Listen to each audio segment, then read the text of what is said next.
to the latest Model 3. The Tesla Cybertruck may have stolen the headlines, yes, even ours. But it's not the most important new product Tesla has launched in recent months. Last fall, Tesla also revealed its first significant refresh of its game-changing sedan, the Model 3. It's referred to as the Highland, and I got up close and personal with one at Chicago Auto Show. And while I didn't have a chance to drive it, some of the biggest changes are simply to the exterior and interior, which is discussed here.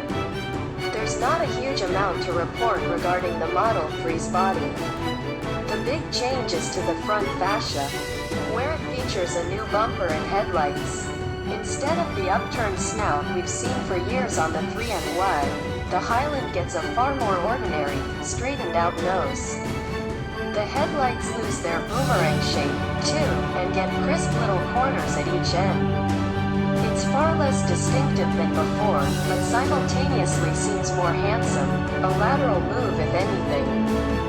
The tail gets a slight tweak, too, with C-shaped taillights. They're a bit more interesting design-wise, but they're also super easy to miss. So it's time to hop inside. With a combined press and pull of the flush door handles, the Tesla reveals an interior that definitely looks similar to its predecessor. But give it a moment, and you start noticing the changes. And they're actually quite welcome. The most noticeable change is the long, arcing ambient light strip that carries from one door panel, up and around the dash to the base of the windshield, and back around to the other door panel. It's reminiscent of a similar arcing trim piece from the late Jaguar XJ. The lighting can be customized, too. It all adds some welcome visual interest to the dash, rather than simply being a featureless shelf. This is probably the best application yet of Tesla's uncompromisingly minimalist interior design. Somewhat strangely, though, Tesla no longer seems to offer a wood grain dash trim. They've opted for a fabric-covered panel instead. It's nifty, and we generally like seeing upholstered panels in other cars, particularly with unique fabrics. But it's a little disappointing to see the wood grain option go away, as that helped bring some welcome warmth to Tesla's fairly cold aesthetic. Another change to the Model 3 Highland is the steering wheel. Tesla has ditched stocks for functions such as turn signals, opting instead to use steering wheel buttons. While we're fans of buttons, not for turn signals. Never mind that we've all been programmed to use turn signal stocks.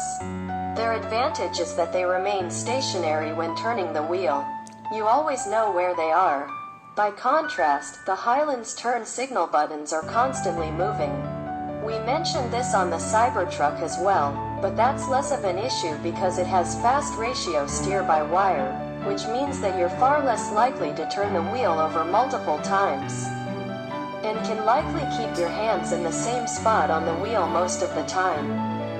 It's just a silly decision done in the name of minimalism, but really cost-cutting, that doesn't contribute significantly to that theme. And to be fair, they aren't a good idea in various Ferraris either.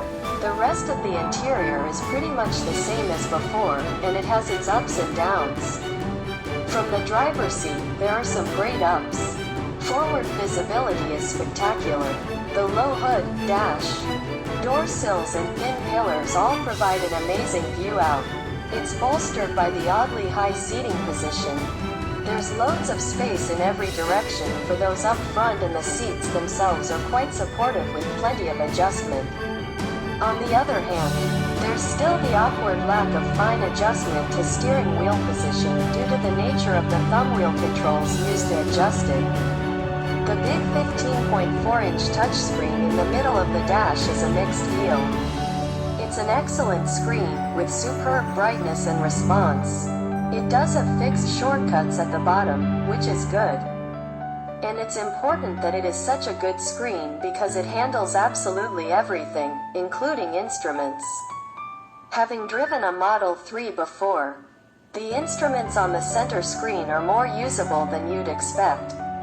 But it's annoying that the Model 3 still doesn't have a head-up display. The back seat is more of a negative for the Model 3.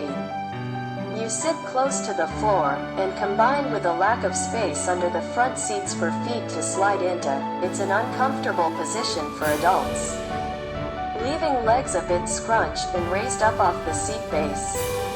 Headroom is also a bit tight. The glass roof back there almost seems necessary to make it adequate for adults. But if you fit decently in the back seats, the seats themselves are fairly comfortable with decent support and cushioning. The Highland's new 8-inch rear touchscreen is another odd one. It's